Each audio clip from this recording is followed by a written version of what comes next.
Hello, Moment friends! Ending here for another episode of the epic story. When we last left off, we had gone to the lighthouse and taken on a ton of enemies, probably more than we should have. And now we are here back talking to this here NPC. I do not want to weigh you down with our troubles, but... The Corsair fleet is making poor time on its way to Pelagia, for they often stop to pillage the coastline. They believe victory is so near they need not hurry, and I fear they are right.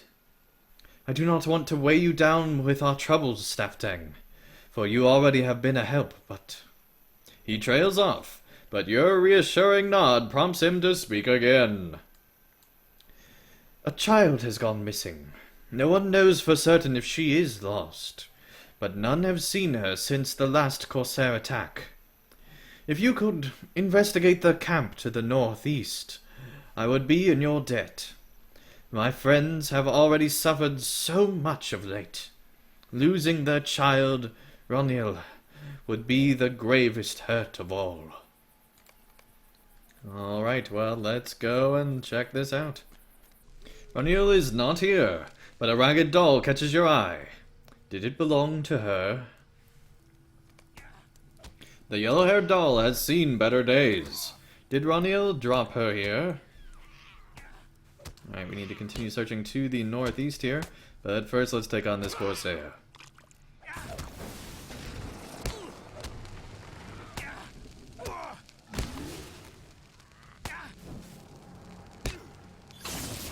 There we go. I don't know why we think we need to be going into the woods and further to the north, but apparently we do. A girl sleeps by the banks of the river. You have found Roniel. Fear not. I have lulled the child to sleep with my song. You are not like the others that have come to these lands of late, young one. I sense in you a concern for this child. Fear not. I have lulled her to sleep with my song. She will not wake until she is rested, and the cares that spurred her here are eased. She is safe. I am Roaming Star. What is your name? And what is that figure you carry? As if under some enchantment, you speak your name and hand Roaming Star the yellow-haired doll. She stares at it with curiosity and sadness. After a time, she gently sets it down next to Roniel's sleeping form. Not all who come this way have kindness in their hearts. There are those who wish to harm this land and its people, and they will find no welcome from me or my sisters. Roaming Star opens her golden hand and reveals a number of pebbles. They are worn smooth by the currents of the Gilrain. Leave these on flat stones to the south, Staftang, away from the banks of the river.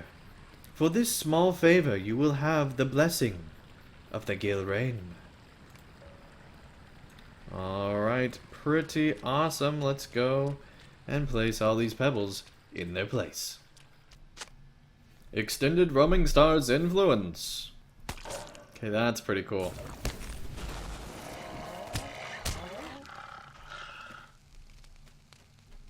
It has been long years since I cast my eye beyond the banks of the stream.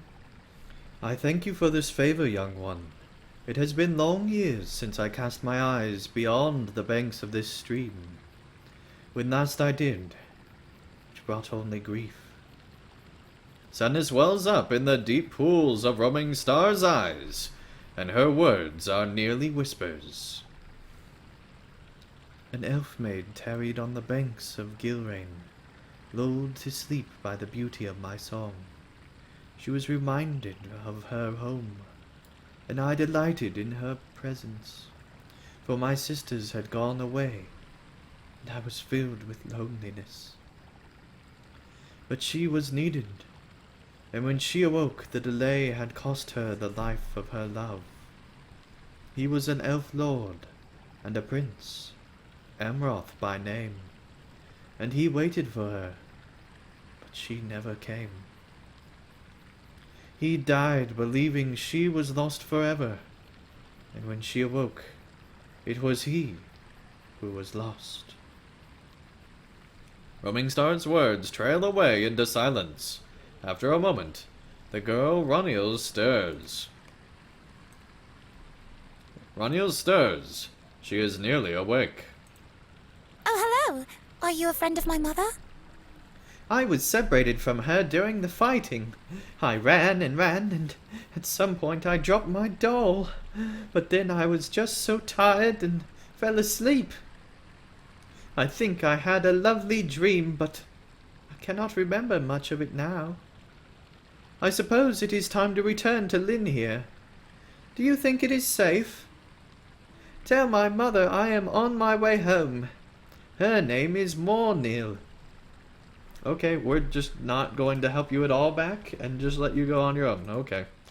My daughter Roniel has returned, but she had an unusual story to tell. And she says that you are the one that found her. I am so glad she is safe, and I am grateful for the kindness you have done my family. She had an unusual story to tell, though, and I must say I am not sure I can believe it. Roniel says she met the River Maiden of the Gilrain, but she is a legend, is she not? One of Linhir's traditions involves floating reed baskets on the stream in honor of such a creature. But I did not really believe in the existence of the Five Sisters. Is Roniel making up a story? She must be. My mother does not believe me, but I can convince her. Roniel sets a small pebble on the edge of the fountain. Oh, man. Well, there you go. That's your answer. Linhir is in your debt. You did a very good thing today, my friend. Linhir is in your debt. There is one more thing.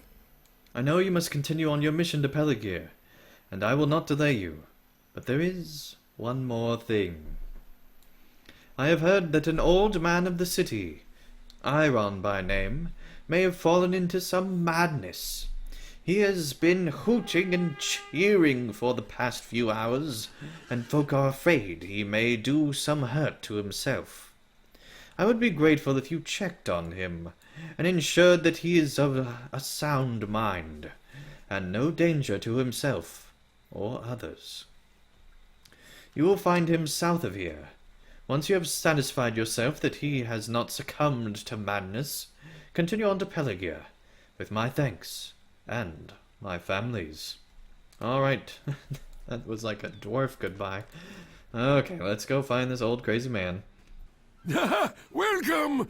Welcome! The winds of hope are blowing!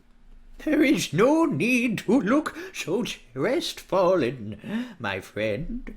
Do not concern yourself with the shadow that covers the sky, for it cannot last forever. The winds of hope are blowing.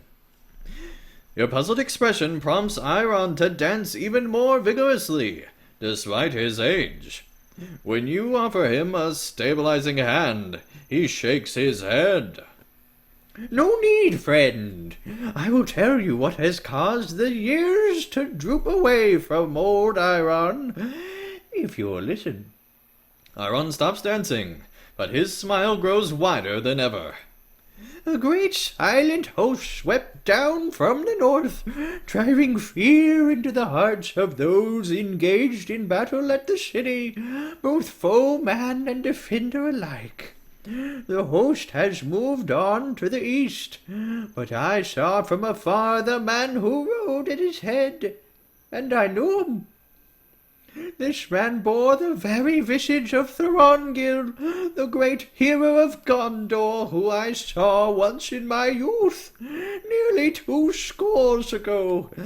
He it was who gathered the great fleet at Peligir, and sailed it to Umbar, utterly breaking the spirits of the corsairs, and smashing the walls of their fortress. Now he has returned, and the years have not touched him as they have weathered me. His strength remains, timeless and unchanging. He will destroy the corsairs as he did before. So that is why I celebrate, and you should too. Follow him in his train, friend. Defeat Eredrim and corsairs in Lebanon, and find him at Peligir. Show him badges of the enemies you defeat, and he will know the people of Gondor have not forgotten him. The Wrongil! The Wrongil! Okay, might have gone a little over the top on that one. But seriously, this guy is crazy.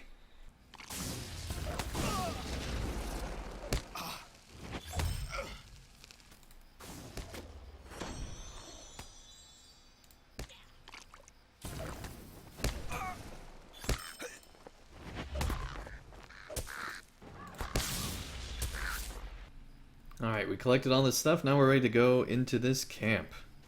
Camp of the Grey Host. Here we are. Oh my goodness.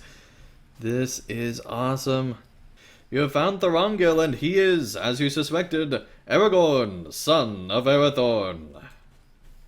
Alright, well, before we go and talk to Aragorn, I think this is actually a good place to stop. Thank you everyone so much for watching, and I'll see you again real soon for another episode of The Epic Story.